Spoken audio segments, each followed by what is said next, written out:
What kind of religion do you think makes sense in a secular age?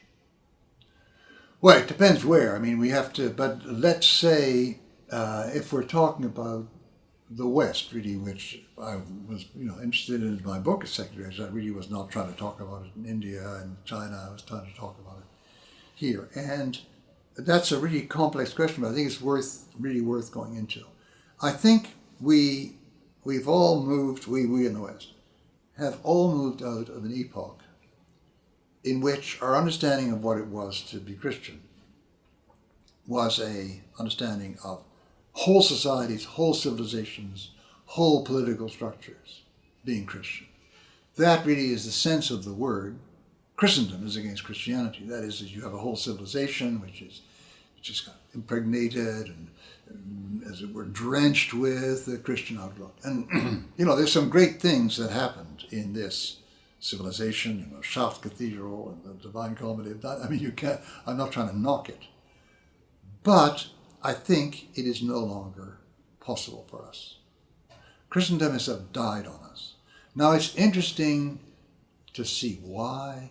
I mean, it has something to do with the rise of, for people now, really viable alternatives, non-faith alternatives. But it's more than that. It's also that for a lot of Christians themselves, living their faith in this form, in which it's also a political stance, it's also a civilizational stance, it's also, etc., has come to seem not really in keeping with the faith, partly because if you're living in a Christian society in that sense, where the political structure is Christian, then you're always into, in some degree, coercion, right? You're a heretic, you're not doing exactly the right way, you're not the right kind of Christian, so we're going to have to get rid of you or force you or give you second-class citizenship or something of that kind. And that has come more and more to seem to lots of people something which doesn't really fit with the gospel. Compared to the Christ you see in the gospel, it doesn't make a great deal of sense, right? Now, we used to be able to, Christ in the gospel says, give to Caesar what belongs to Caesar and give to God what belongs to God. But that was, we kind of, in Christendom, we sort of rationalized that away. I mean, the two are working hand in glove and so on. So I think what really pushed this development out of Christendom, well, a lot of things, of course, it was the revulsion at certain modes of coercion, it was the wars, well, not only just the wars of religion, but something like the First World War, where both sides were saying, Gott mit uns in German, God is on our side, good Dieu est avec nous, and so on. All those things contributed. But I think what contributed, if you like, positively, as against simply negatively, repelling, was the development of the ethic of authenticity, the idea that each human being has their own way of being human. They have to find that, they have to find their journey. It was very much the rediscovery of the notion of life as a journey, as a general view, not a view just about faith, but as a general view, which made it more and more difficult to believe in the highly organized, top-down authority group of a church, which is also built into a state.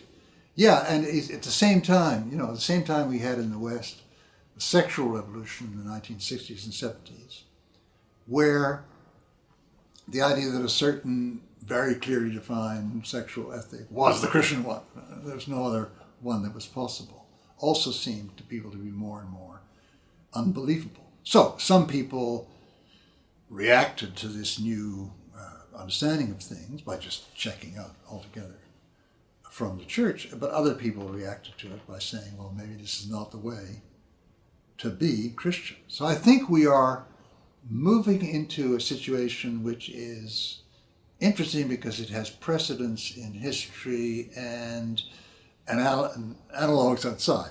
I mean, the precedent in history, of course, is the early church, where it wasn't established. Before Constantine, right? It was one faith among many. The precedent, or the analogy outside, is a whole lot of Asian countries where there are this great religious pluralism in one way or another. China, Korea, but also India, many countries in Africa. And the evolution in even a lot of Christian countries in the South, like Brazil, to precisely a more open, pluralist world, in which you understand faith as not just your personal journey, of course, you journey with others, because many, in the case of Christian faith, it's always a church, it's always a community, right? But this is no longer the official faith, this is no longer something which is commanded from on top. So I think that for a lot of people today, and even more for our children, the way it was back, let's say, in the 18th century or 19th century, where everywhere was a confessional state. I mean, you had to, the United States wasn't a confessional state, but the idea was we've got to be Christians, and different kinds of Protestant Christians can coexist, but we've got to be Christian.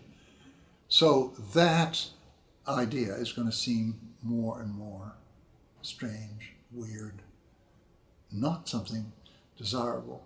Now, over against that, you have people, and I understand them, who feel that that was wonderful and we're losing it. And why can't we get it back? And how can we get it back? I mean, the fact is that even if we sat here and all of a sudden, yeah, we're going to get it back, how will we get it back? I mean, the way people understand themselves has changed so much that you can't just turn the clock back. We're in a new era. There was an era of Christendom, and now there's an era. But let's look at this. I mean, my response to this, let's look at this in a really broad perspective. The Christian faith was poured into the world, right? Sometime around 30 AD, whenever it was, right? And then it moved, a lot of it moved east, and there are churches that no longer exist anymore, like Nestorian Church in China, and a lot of it moved west, south, north, right? And it's always been different. Even there have been other Christendoms, like the Orthodox world, are very much unlike the Latin one. It's always been different. It's always been at any moment different in different societies. It's been over time very different as you go through history. Maybe there's a lesson here. I mean, maybe what we've got to do is live it through all the different situations, and none is really, closer to God or the right way. But we have to be how to be Christian, how to be close to God, how to be living the gospel in our situation. Speak to that. And so, in a sense, is it a loss? In some ways, maybe. Is it a liberation? Yes, in some ways it is. But the most important thing is, that's what we have to do. It's not, would be great to be in 3rd century Alexandria. And so, sometimes you might feel that, yeah. But that's a nice feeling, but you can't live your life that way. So we have to live our lives in this new situation.